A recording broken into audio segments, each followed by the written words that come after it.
waaqayyoo siif haa baay'atu. Dargaggoonni keenya akkasiin faarfachuu isaanii baay'ee namatti tola.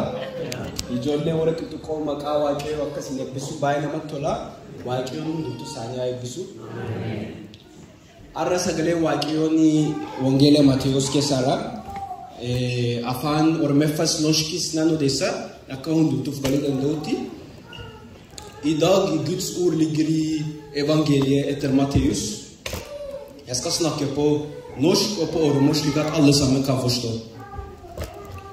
Før Matteus skrev evangeliet til Matteus, så var han en outcast jøde.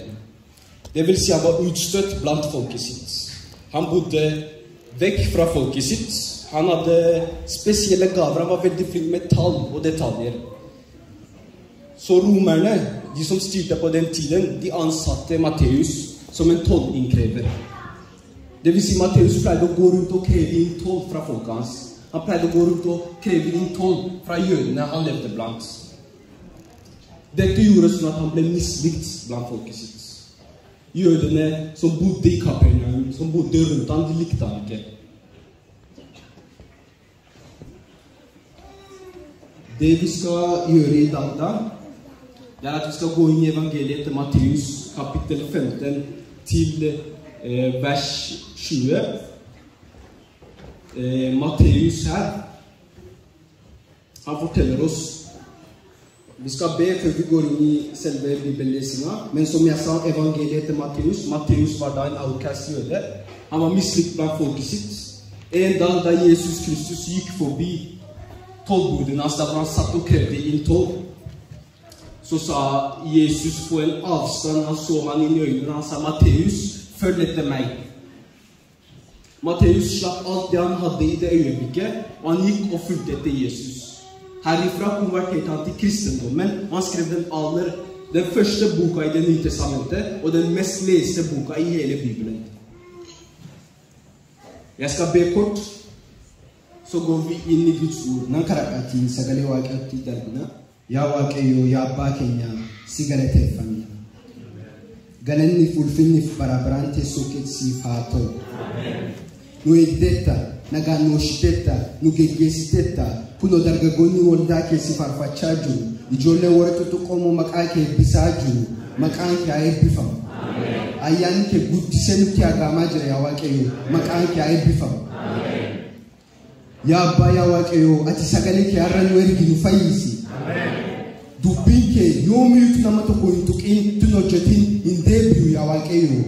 Hafuura qulqulluu ati kottuutiin nu barsiisi.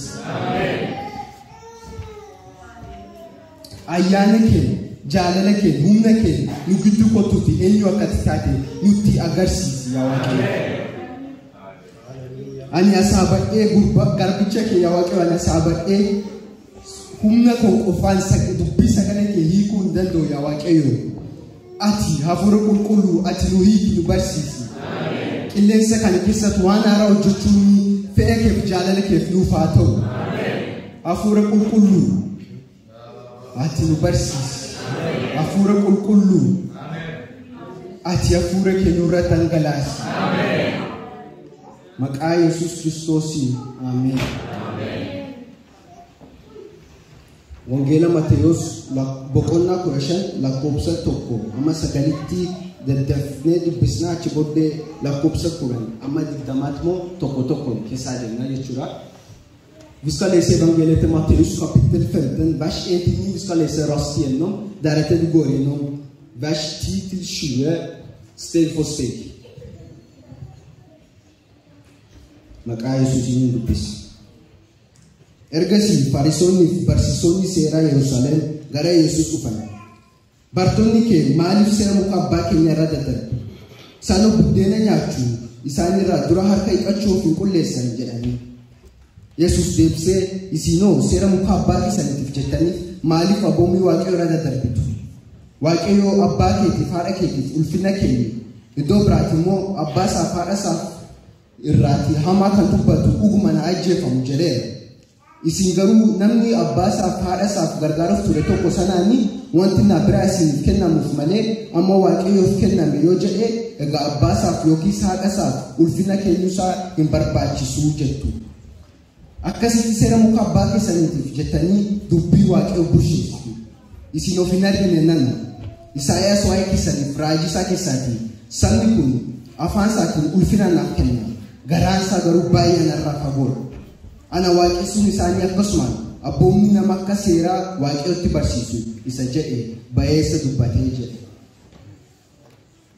Warri Fariisootti asitti dhufanii Yesuus bukkee dhufanii ati maaf seera eegduu jedhanii gaafatanii Yesuusin. Yesuus moo warra Fariisoota sanaanii wangeela Luqaas keessaatii yaa Fariisoota nannaa isin of hin argine nannaa jedha. Kubbaayyaaf waacitii duuba isaan qulleessu keessa keessan garuu saasataaf hammeenyaan guutuudha jedhetti hime jechuudha. Saasin harka keessanii qattan kana saasin waa'ee diidaa yaadan kana isaatii keessa keessanii qulleessaa jedhe Yesuus Kiristoos. Maqaan isaa eebbifamu. Deemaa Yesuus Kiristoos bara Yesuus han hade en vane med å komme og bryte menneskelagde tradisjoner og menneskelagde lover om religion. Jesus var ikke bundet av fariseerne sine ideer, fariseerne sine lover om religion. Jesus han var bundet av Faderen i himmelen sin lov, og den alene. Så når fariseerne kom og spurte, hvorfor vasker ikke elevene dine hender? Hvorfor vasker ikke elevene dine hender, Jesus? Jesus svarte dem med et spørsmål. Han svarte dem med å si, hvorfor tar dere Guds lov og endrer dem for dere selv? Hvorfor tar dere Guds lov og endrer dem slik at det passer dere? For det fariseerne gjorde var at de tok Guds lov som den var, de tok den etterpå, de endret den slik at den passet lommeboka deres. De endret den slik at den passet situasjonen deres, jobben deres, slik at den passet tiden deres. Det er sånn de endret den. Jesus spurte dem, hvorfor endrer dere sånn? Wari farisoota seera waaqayyoo furanii akka inni isaaniif mijatutti furanii kan kennan. Akka inni kiisii isaaniif, jiruu isaaniif, sa'aatii isaaniif, situeeshinii isaaniif bakka itti tolutti furanii seera waaqayyoo kennanii jechuudha. Dhuguma dubbachuuf garuu nuunis yeroo baay'ee wanta kana hin goonu. Yeroo baay'ee wanta kana fakkaatu hin goonu. Woman dan er geschikt die u hier akkurat det samme. Ta Guds lov og endre den slik at den passer oss og våre hjerter. Hvor mange ganger er vi ikke skyldige akkurat det samme? I Bibelen står tilgi 70 ganger 7 ganger. Står det. 70 ganger 7. Vi lager et egen lov i hjertene våre som sier jeg trenger ikke å tilgi han her, ikke nå. Jeg trenger ikke å tilgi han.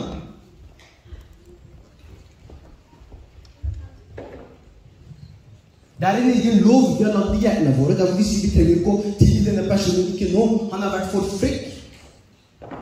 Det er en egen menneskelagd lov som vi har puttet over Guds lov. I Bibelen står det, vær generøse, gi det dere har, står det. Vi sier til oss selv, jeg skal være generøs når jeg er rik, da jeg skal være generøs. Når jeg har mye penger, da jeg skal gå og være generøs mot andre mennesker, da jeg skal hjelpe fattige mennesker, sier vi. Gud sa ikke være generøs når dere er rike. Når dere har mye penger, når dere er millionære, da skal dere være generøse. Det er ikke det Gud sa. Han sa være generøs i enhver tid. Gi, så skal du få, står det. Det er en egen lov vi har lagt i hjertene våre, så at det passer vår egen lommebok, vår egen situasjon, akkurat som fariseerne gjorde. Jesus sa ikke gjør sånn. Han sa ikke gjør sånn. I Bibelen står det at Gud har kalt sine barn til å være hellige. Han sa, jeg har kalt barna mine til å være hellige. Mange sier jeg skal være hellig når jeg er 35. Når jeg er 40, da jeg skal gå og være hellig. Når jeg holder på å få barn, da jeg holder på å dø, da jeg skal være hellig. Ikke akkurat nå. Det er ikke det Gud sa.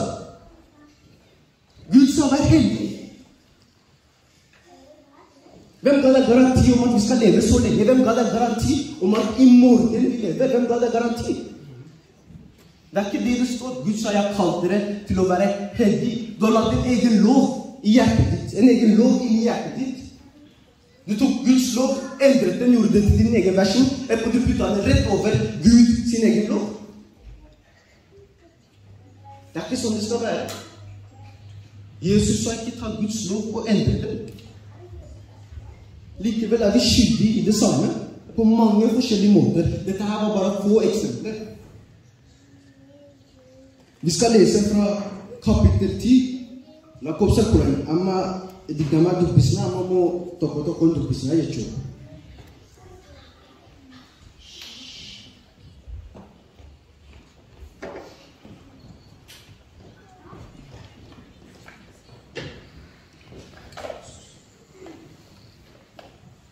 Yesus namoota ofitti waamee dubbii koo agaa hubadhaas.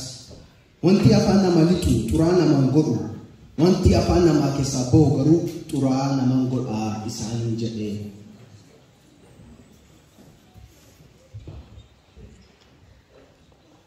Wanta barbaanne nyaachuu dandeenya jechuudha. Galaatiyaa boqonnaa 5 keessatti birmadummaan keessa kan nu jiraannu fira Kiristoos kan birmadu nu baasee jira. Bilisummaan kan nu jiraachuu dandeenya. Wanta barbaanne nyaachuu dandeenya jechuudha. Beekeen, handaaqqoo, qurxummii barbaanne nyaachuu dandeenya. As keessa miti kan lixu, kan nu xureessu garuu wanta asitti ba'uudha jedha Gooftaan. Asitti immoo maaltu ba'a? Dubbii keenya. Wanti nu odeessu tokko raminire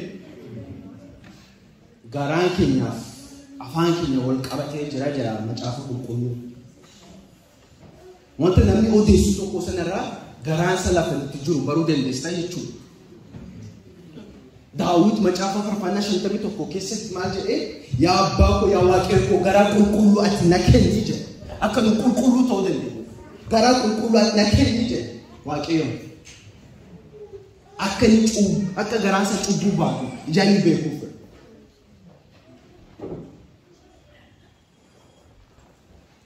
Afaan keenya keessaa waan xurii gaafa nu baasu wanti sun deebee nu xureessa. Malee wanti nu nyaannu mitis jedha Yesuus Kiristoos.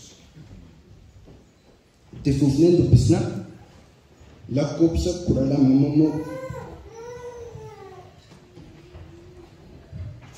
yommus bartoonni gara isaan dhufan warri Fariisota dubbii ati jette yommuu agan gufachuu isaanii beekteetta ittiin jedhe. Wangeela Marqos keessatti gaaffii kana kan gaafate Phexros irra jira. Evangelet Markus står att det som spurte dette spørsmålet, det var Peter, disippelen Peter. Peter, han spurte, visste du at det du sa gjorde dem sinte til Jesus? Han spurte dem, visste du at det du sa gjorde fariseerne sinte? Visste du at den visdommen du ga dem gjorde dem sinte? Det Peter ville var å gi dem en versjon der hvor de følte seg gode, der hvor de følte seg perfekte. Han ville gi dem en versjon der hvor de lærte ingenting, der hvor de ikke følte seg krenket. Det er det Peter ville. En versjon der hvor de kunne le og så bevege seg videre. Jesus sa nei. Han gjorde det på sin egen måte. De ble krenka, de ble sinte. Det er som at jeg skal stå her i dag, etterpå jeg skal gi dere en versjon av evangeliet som får dere til å føle dere gode, helt perfekte, uten synd. Evangeliet forteller oss at vi er syndere.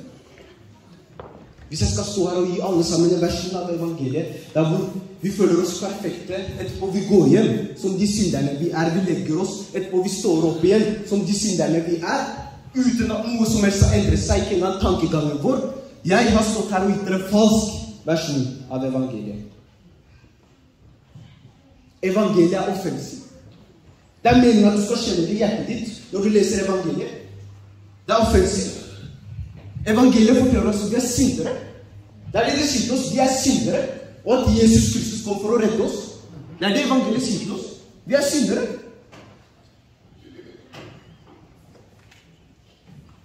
Evangeliet forteller oss, Gud forteller oss i Bibelen, at dersom vi elsker denne verdenen, vi er Guds fiender, står det. Objekter av vrede, sier Paulus. At vi derfor skal søke etter Jesus. Det står at vi er født i synd, David sa i Salme 51, mine lovbruk kjenner jeg, min synd alltid for meg. Det vil si han visste at han hadde et hjerte av synd. At han var født i synd. Så den dagen vi står overfor Gud i himmelen, vi rettferdiggjøres ikke av vår egen rettferdighet. Den dagen Gud dømmer oss med de 10 bud, vi rettferdiggjøres ikke av vår egen rettferdighet. Ikke det hele tatt. De 10 bud, mange kommer ikke forbi de 3 første, ikke den første engang. Det første budet i de 10 bud du skal ikke ha noen annen Gud enn meg. Om du har elsket noe som helst annet enn Gud, du har hatt en annen Gud enn Gud. Om du elsker penger mer enn du elsker Gud, om du elsker denne greia her eller den andre greia mer enn du elsker Gud, automatisk du har hatt en annen Gud enn Gud. 99% av oss kommer ikke forbi denne gang. Det skal ikke stjeles, står det. Hvis du har tatt en penn fra jobb, en tannpirker fra hvor, hvis du har tatt hva som helst, fra et eller annet sted, uansett hvor lite, uansett hvor stort det er, du har stjålet. Så det er ikke vår egen rettferdighet, det er det evangeliet forteller oss. Evangeliet forteller oss at vi er syndere, men evangeliet forteller oss også at det kom en mann på denne jorda her, han levde her i ca. 30 år, litt mer enn 30 år. Han hadde ikke en eneste synd, men han ble korsfestet, står det. Han ble korsfestet, og han øste ut sitt blod for enhver person som har gått på denne jorda, og enhver person som går her nå også, og som kommer å gå her i fremtiden også. Jesus Kristus, står det. Og det er ved hans offring på korset at vi rettferdiggjøres foran Gud. Og det er derfor vi skal fortelle evangeliet akkurat slik det er, uansett hvor offensivt det er. Uansett hvor vondt det gjør av å høre det, det er bra. Fordi Jesus Kristus døde på korset for oss. Og vi er syndere, og fordi vi trenger ham. Derfor. Det får ikke noe besøk. Man kan jo ikke være befanget. Amen. Jesus må det se Bikiltoni abanko ni wakaranya bi hundinu imbukaje. Bikiltoni wakaranya bi jiratana bikiltoni kuni kanenu yochura. Kanenu yochura. Kan setan ala yochura. Setan as bikiltota qaba yochura. Bikiltoni sa setan hattu ramini bikiltoni sa fuudhee lafa waaqayyoon biqiltoota isaa kaa'u immoo bubuqqee kaa'u yaala. Kan akkamiin garaagara baasuu dandeenya ree? Biqiltoonni seexanaaf biqiltoonni waaqayyoo. Biqiltoota akkamiin garaagara baasa? Ija isaanii ree? Ija inni baatu. Gooftaan keenya gaaffii ulfaataa kana nu deebiseera. Wangeela Mateewos boqonnaa 7 lakkoofsa 17 dubbisnaa. Evangeliet til Matteus kapittel 7, vers 17. Der svarer Gud på forskjellen på djevelens planter og Guds planter. Forskjellen på Guds planter og alle andre planter. Det er viktig at vi leser sammen. 7, 17.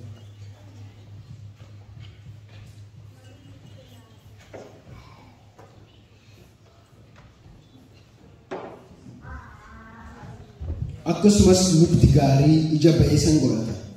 Mukti gadheenis ija hamaa in godhata. Mukti gaarii ija hamaa godhachuu, mukti gadheenis ija ba'eessa godhachuu hin danda'u. Mukti ija ba'eessan godhanne hundinuu in muramaa, ibiddattis in naqamaa. Egaa ija hojii isaaniitiin beekuu jedha.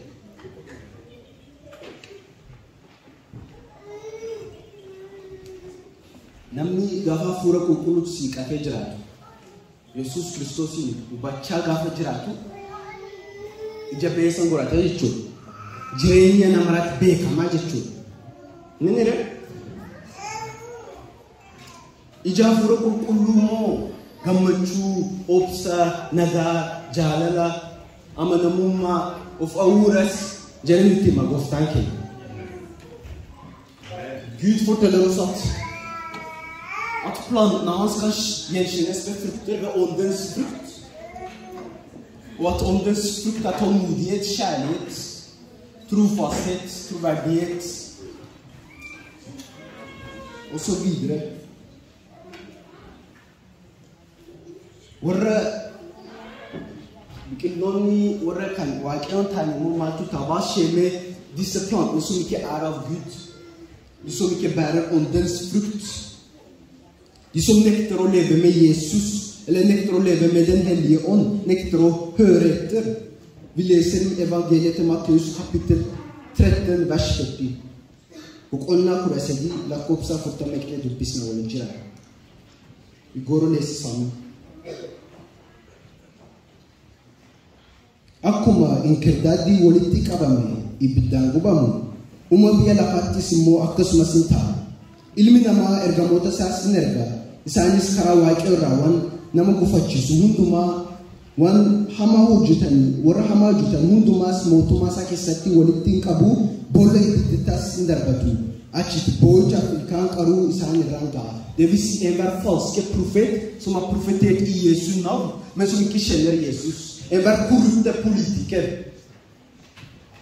Enhver løgner og tyv som ikke reddet av Jesus. Enhver skuespiller, enhver modell, enhver artist som ikke reddet av Jesus. Det vil si enhver musiker, enhver person, enhver venn som ikke reddet av Jesus. Enhver gossiper som gossiper om Guds barn.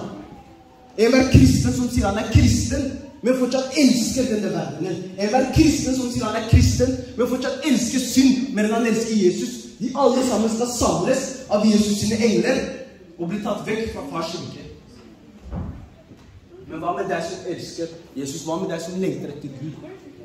Du som lever tett med Gud, du som reddet av Jesus. Det står, du skal skinne som solen i ditt fars rike.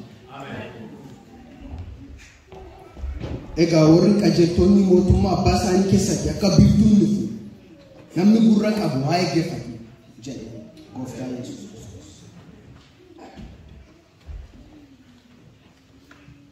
Tufuufneen dubbisna lakkoofsa 14 irra jira. Waa'ee isaanii Iisaa isaan jaamota akka isaanis karaa hin agarsiisu.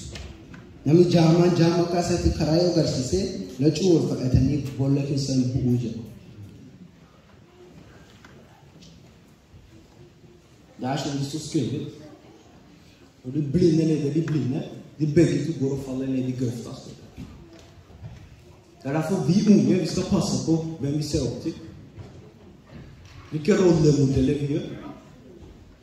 Det eneste som betyder mens vi går på denne jorda er forholdet vårt med Gud. Ingenting annet. Så når den personen vi har begynt å kle oss som, den personen vi har begynt å snakke som, den personen vi har begynt å oppføre oss som, når han ikke kjenner Kristus, hvordan kan han da være verdifull for den ene tingen som betyr noe i livet mitt? Hvordan? Hvis den personen vi ser opp til er blind, vi kommer til å falle i samme grøft. Isi wara guguddota mo raajin kun soba mo gaajitani gaafu chukan. Macaafa qulqulluu keenya ballee kun wal fakkaata mo wal maachii godha mo jennee gaafu chukan. Malee ija duruunfatee fayyuma nama dudduuba deemu akkasina kan namni boolla keessa tofargu jedha gooftaan keenya Yesuus Kiristoos. Maqaan isaa eebbifamu.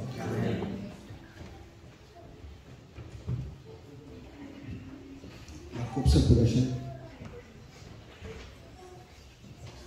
Phexros garuu deebisee fakkeenya cimuufiitii jedhe. Yesuus immoo deebisee isinumti amma ammaatiin hubatiin jirtu. Wanti afaan lixu hundinuu marummaatii darbee bakkeetti akka bo'uun qalbeeffannere dubbiin afaan keessaa bo'u garuu yaada garaa namaa keessaa dhufa. Isattu xuraa nama godha. Wanti hamaan hundinuu yaada garaa keessaa bo'u. Isaanis nama ajjeechi, ejjummaa, halaalummaa, hanni, sobaan dhugaa ba'uu nama salphisiisu. Ani nama ajjeesee beeku. Sinis nama ajjeestanii beektan baay'ina keessan jedhee maal nafadha.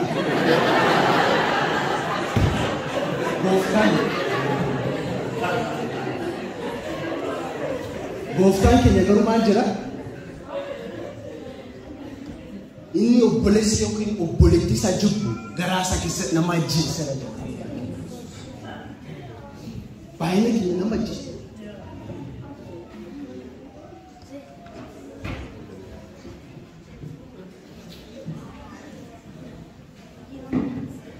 Sobaan dhugaa ba'uu nama salphisiisu.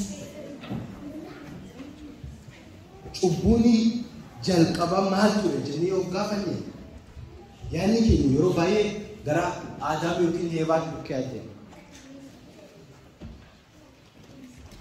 Macaafa qulqulluu gara akka inni nu barsiisutti akka inni barreeffameerutti kun cubbuu isa jalqabaan ture. Cubbuuni jalqabaa lafarratti miti. Cubbuuni jalqabaa waaqarratti malee.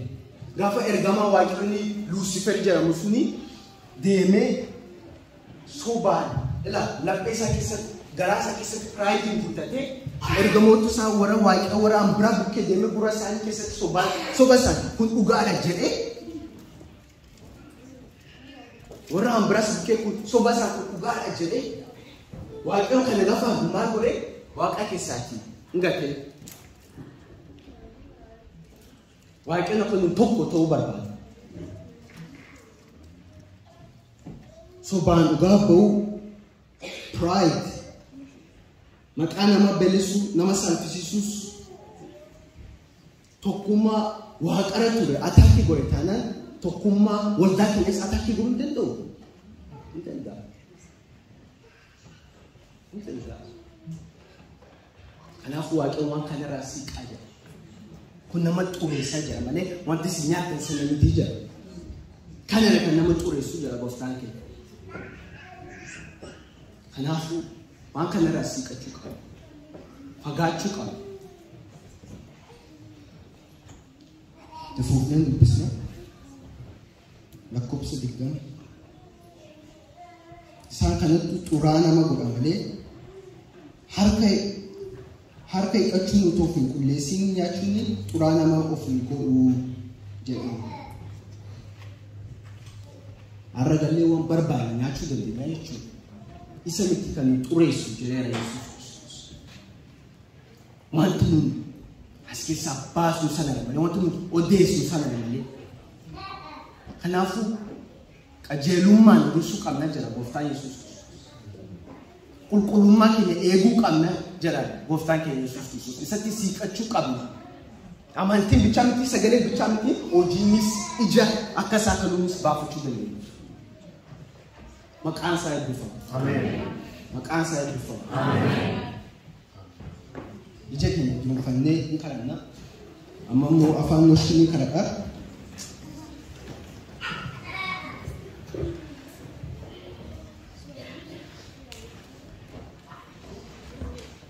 Yaa Waaqayyo, har'a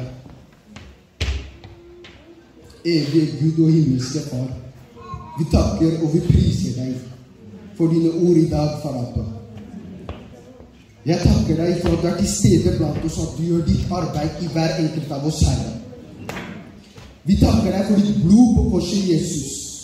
För att du har rättfärdiggjort oss allesammans foran dig och att vi kun tränger att tro på dig för evigt liv, Jesus. Far Herre, jag tackar dig för hvert eneste liv i denne salen. Jag tackar dig för att hvert eneste liv i denne salen har tillhört dig för du fästa jorden där hvor den är, Herre.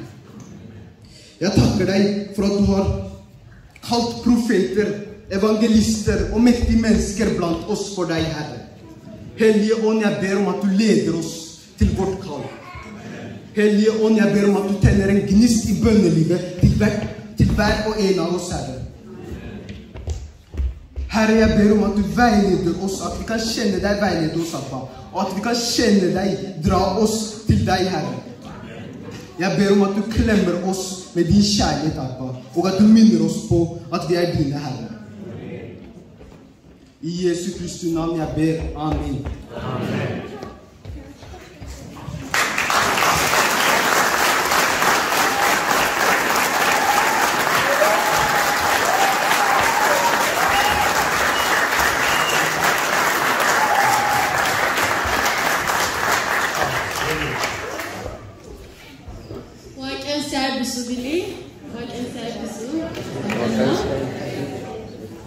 Wow.